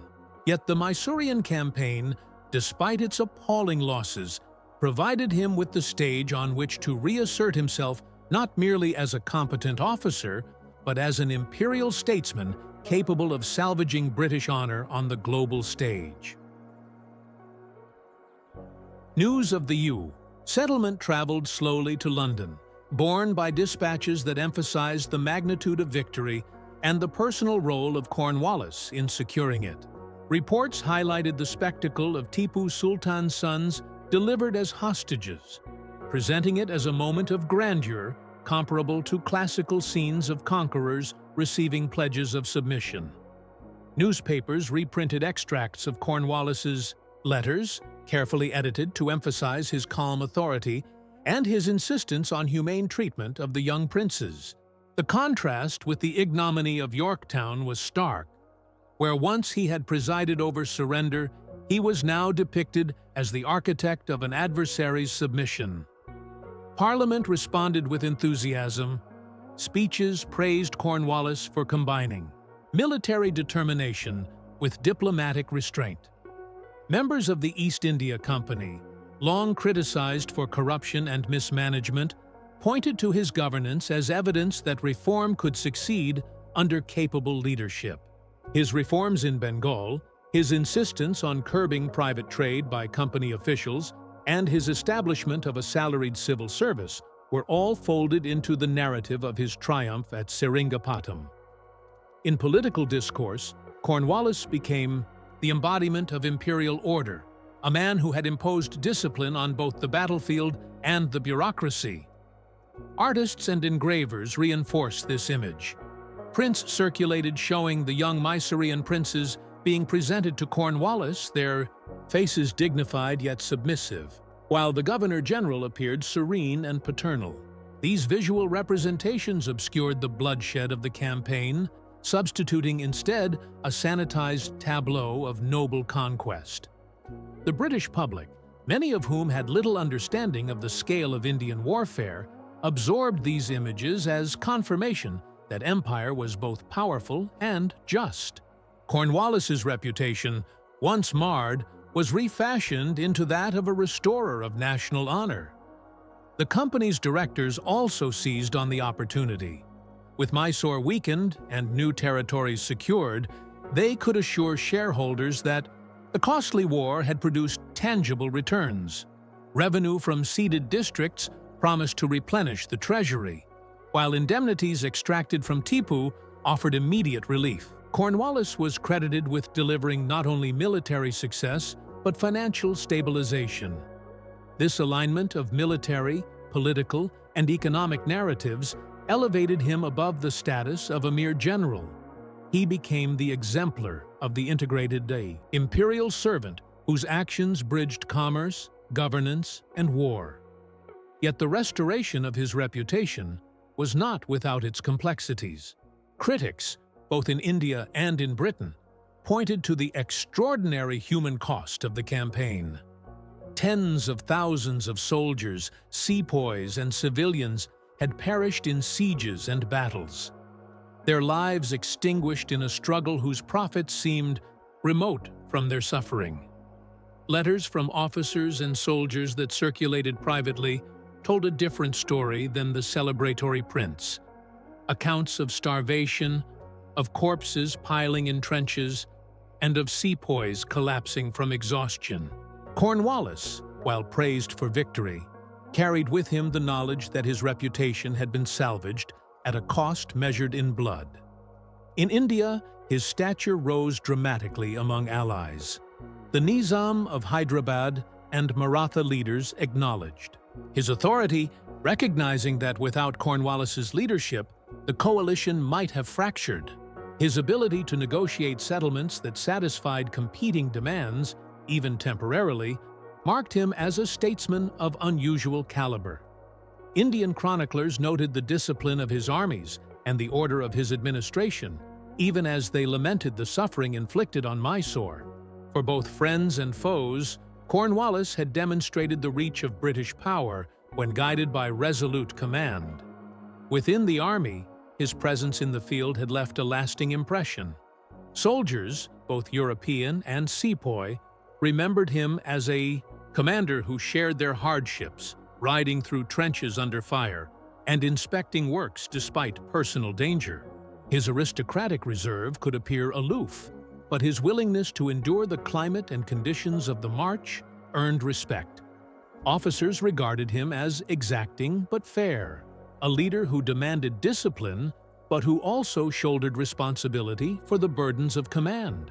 The image of Cornwallis as a distant administrator gave way to that of a general whose authority was grounded in personal example. The restoration of reputation extended beyond immediate celebration. Cornwallis's name was inscribed in the imperial fragility narrative as the man who had secured Britain's dominance in southern India. His career trajectory altered accordingly. He became a trusted figure in imperial policy, consulted on matters that extended beyond India itself. Honors followed. Elevation in rank, commendations from Parliament, and a place among the most celebrated of Britain's colonial administrators. For a man who had once feared permanent association with defeat, the transformation was profound. Yet, even in triumph, Cornwallis remained aware of the fragility of such reputation. The settlement at Seringapatam had checked Mysore, but not extinguished it. Tipu Sultan remained on his throne, embittered and plotting recovery, while the Marathas and Hyderabad watched for opportunities to advance their own interests. The coalition's unity was temporary, its rivalries masked only by the immediacy of victory. Cornwallis, despite the acclaim heaped upon him, understood that imperial reputation was as precarious as it was celebrated, subject to reversal when fortune shifted. The British public saw in him the symbol of restored imperial resilience, but on the frontiers of India, the future was far less certain. Mysore's power was diminished but not destroyed, and resentment simmered beneath the surface of defeated territories. The acclaim Cornwallis received in Britain did not erase the reality that India remained a patchwork of competing states, each with ambitions that could reignite conflict. Even as he basked in recognition, the conditions that had produced the slaughter at Seringapatam remained embedded in the political and military fabric of the subcontinent, waiting for their next eruption. The slaughter outside Seringapatam in 1792 left an imprint that extended far beyond the immediate war. Contemporary observers struggled to quantify the scale of loss, but estimates of 15,000 dead in a single day remained embedded in both British and Indian accounts. The casualty lists, fragmentary as they were, pointed to entire regiments erased in the fighting, Mysorean battalions annihilated in their trenches, and sepoy companies reduced to remnants. This magnitude of destruction turned the battle into more than a military episode. It became a marker of how empire advanced through violence that consumed soldiers and civilians alike. In Britain, the narrative was filtered through triumphalism. Official dispatches emphasized victory while minimizing the human toll. Newspapers published engravings of Cornwallis receiving Tipu Sultan's sons, transforming the campaign into a tableau of noble conquest. The tens of thousands dead, whether Mysorean defenders or allied sepoys, rarely appeared in these celebratory depictions. Instead, the massacre was recast as a necessary exertion of power, the price of securing Britain's position in India. The gulf between the sanitized imagery and the brutal realities of the battlefield was wide, yet it reflected how empire preferred to remember its wars. In Mysore, the memory took a different form. Chronicles and oral traditions spoke of devastation, of families shattered by loss, of fields left untilled because their cultivators had perished in the siege. Survivors carried stories of children starving in the city, of women searching trenches for the bodies of husbands or sons. These accounts, though rarely recorded in British archives, circulated widely in the region, shaping perceptions of British power as inseparable from cruelty. For many Mysoreans, the massacre became a symbol, not of defeat alone, but of the relentless cost of resisting imperial encroachment. The military implications were equally significant. Seringapatam demonstrated the lethality of modern artillery and siegecraft when applied with sustained intensity. European-trained infantry, supported by heavy guns, had prevailed over formidable fortifications and innovative Mysorean defenses. Yet the British themselves recognized that the victory had come at staggering expense. Disease, hunger, and exhaustion had carried away thousands of their own troops. The massacre underscored both the power and the vulnerability of 18th-century armies, capable of delivering overwhelming destruction, yet dependent on fragile logistical networks that could collapse under strain.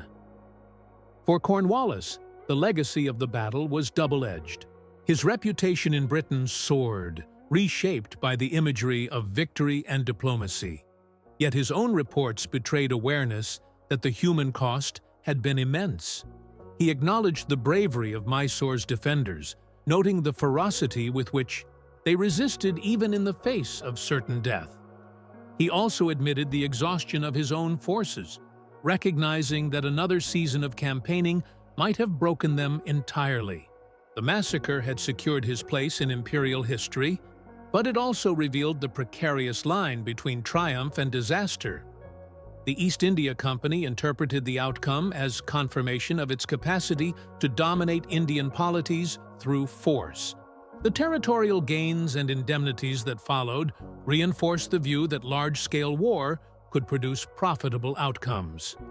Yet directors in London remained uneasy about the expense, aware that each campaign drained resources on a scale that could not always be offset by revenue from conquered lands. The massacre at Seringapatam was both a warning and a precedent, a reminder of the costs of war and an example of how decisive violence could reshape the map of India. For Mysore, the consequences were profound. The state retained its independence under Tipu Sultan, but its reduced territory and population limited its ability to recover. The loss of so many soldiers, artisans, and peasants created a demographic shock that weakened the kingdom's capacity to sustain prolonged resistance. Fields lay fallow, workshops silent, and tax revenues diminished. The memory of the massacre haunted the polity, serving as both a source of mourning and a call to future resistance. Tipu himself never relinquished the ambition to rebuild Mysore's strength, but he did so under conditions permanently altered by the scale of 1792's devastation. The broader Indian political world absorbed the lesson as well. Rulers of neighboring states, whether Maratha chiefs or the Nizam of Hyderabad, recognized that alliance with the British could deliver rewards, but also that standing against them could bring destruction on a scale rarely witnessed before. The massacre at Seringapatam became part of the calculus of diplomacy, a reminder of the terrible power Britain could wield when it concentrated its forces, and of the dangers inherent in challenging its supremacy without strong and reliable allies. The human dimension of the legacy persisted in ways less easily measured. Graves of fallen sepoys and British soldiers dotted the landscape, their markers crude and often forgotten. Mysorean families carried memories of sons lost, of fathers who never returned, embedding grief into community identity. The silence of abandoned villages and the scars of bombardment on Seringapatam's walls testified to the violence long after armies had marched away. These remnants formed a landscape of memory that bore witness to the cost of empire's advance. The massacre also influenced military thought. British officers studied the campaign as an example of both the effectiveness and the dangers of large-scale siege operations in India.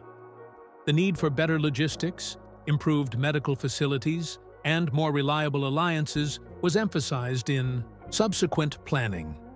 Mysore's rockets, though not decisive, captured the attention of European observers, leading to experiments in Britain that would eventually produce the Congreve rocket.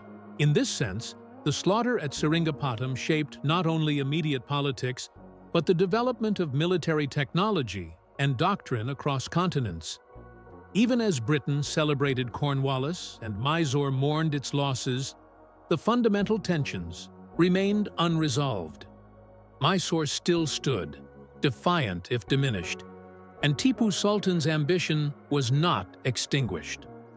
The coalition that had forced the treaty was already fraying, its members more concerned with their own spoils than with long-term stability. The massacre had changed the balance of power, but it had not ended the struggle for dominance in southern India. Beneath the surface of treaties and ceremonies, the forces that had produced such carnage continued to gather, pointing toward future confrontations in which the memory of 1792 would loom large.